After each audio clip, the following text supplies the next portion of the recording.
আসসালামু আলাইকুম। আপনাদের এলাকায় ঠান্ডার অবস্থা কেমন একটু জানাবেন। এই ভিডিওটা কে কোত্থেকে দেখতেছেন আসলে যে জানতে চাই যে আমার ভিডিওটা কোন পর্যন্ত পৌঁছাচ্ছে, কোন কোন এলাকায় পৌঁছাচ্ছে, বাংলাদেশের কোন অঞ্চল থেকে দেখছেন। আমার মাথা পুরো ভিজে গেছে একেবারে কুয়াশা পানি দিয়ে। আর হাতের অবস্থা তো দেখতে পাচ্ছেন একদম। এখন চলতেছে 12 ডিগ্রি। কতক্ষণ আগে ছিল 11 ডিগ্রি। এটা আসলে জায়গা ভেদে উঠানামা করে।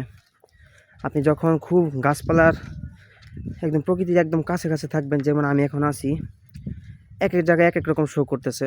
এখন শো করতেছে 12, আর ওই জায়গায় যখন ছিলাম ভিডিওগুলো আপনারা দেখছেন তখন শো করতেছিল 11। এটা হচ্ছে আমাদের শ্রীপুরের পৌরসভার কবরস্থান।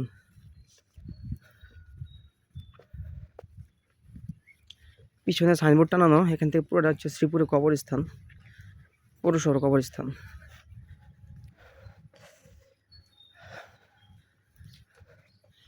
একটু রস খাওয়ার জন্য আজকে বের হয়েছিলাম।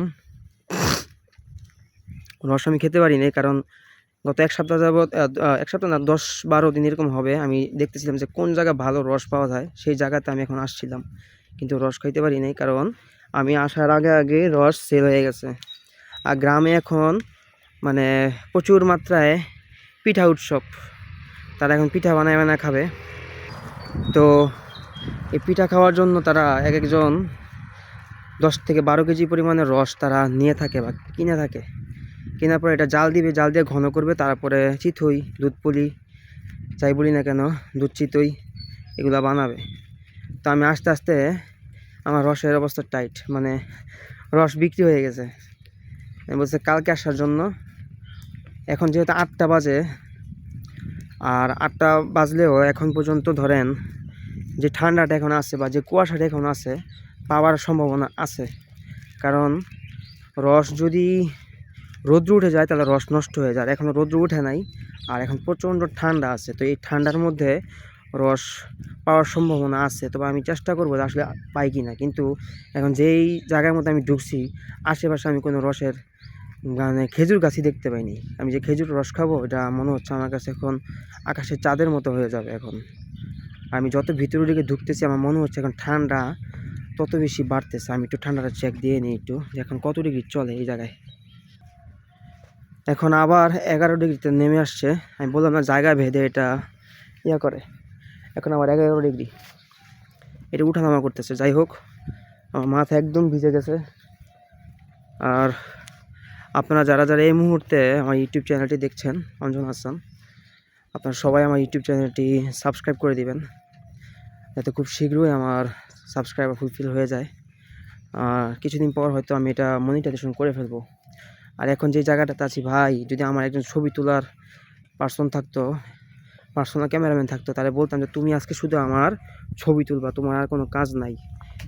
যদি বলেন যে কেন, দেখেন ভাই, এটা যে ভিউটা আসতেছে বা আমি এখান থেকে যে পরিমাণ সৌন্দর্যটা আমি দেখতে পাচ্ছি, এটা আপনারা ক্যামেরা দেখতে পাবেন না।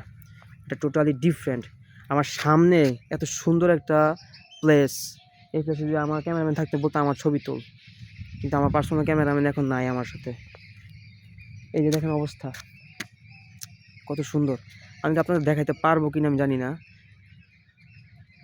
ঠিক আছে, দেখেন রাস্তাটা অনেক বড়, প্রশস্ত, ঠিক আছে, দুই পাশে কিন্তু আপনার আকাশি গাছ।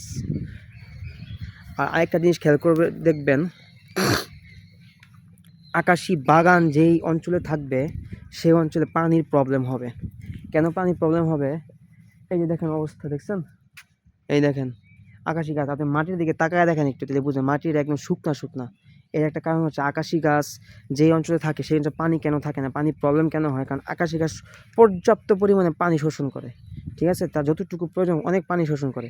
যার জন্য আপনি যে এলাকায় আকাশি গাছ দেখবেন, আকাশি গাছের বাগানের সামনে যাবেন, আপনি গিয়ে দেখবেন মাটি একদম খড়খড়া হয়ে আছে, মাটি একদম শুকনা মাটি একটু ভিজা পাবেন না আপনি ওখানে। ওই জায়গার মাটি সবসময় আপনি দেখবেন যে একদম রুক্ষ হয়ে আছে, ঠিক আছে। আমি এখন মন চাচ্ছে ভিতরে একটু ঢোকার জন্য। আমি ভিতরে যাবো কিনা আমি বুঝতে পারতেছি না, কারণ অনেক সুন্দর একটা প্লেস। আমি কয়েকটা নিজে নিজে কয়েকটা ছবি তুলবো আমার ইউটিউবের ক্যাপশনে দেওয়ার জন্য, ফেসবুকে দেওয়ার জন্য। আর আপনারাও ভিডিও দেখে থাকুন, আর অঞ্জন হাসান ইউটিউব চ্যানেলটা এখনই সাবস্ক্রাইব করতে থাকুন। আমার মাথা পুরো ভিজে গেছে একেবারে। ঠিক আছে, যাই হোক, আল্লাহ হাফেজ, আসসালামু আলাইকুম। সবাই ভালো থাকেন, সুস্থ থাকেন। আর এই শীতে কেউ বের হয়েন না ভাই, শীতে কেউ বের হয়েন না, অবস্থা টাইট একেবারে। টাটা।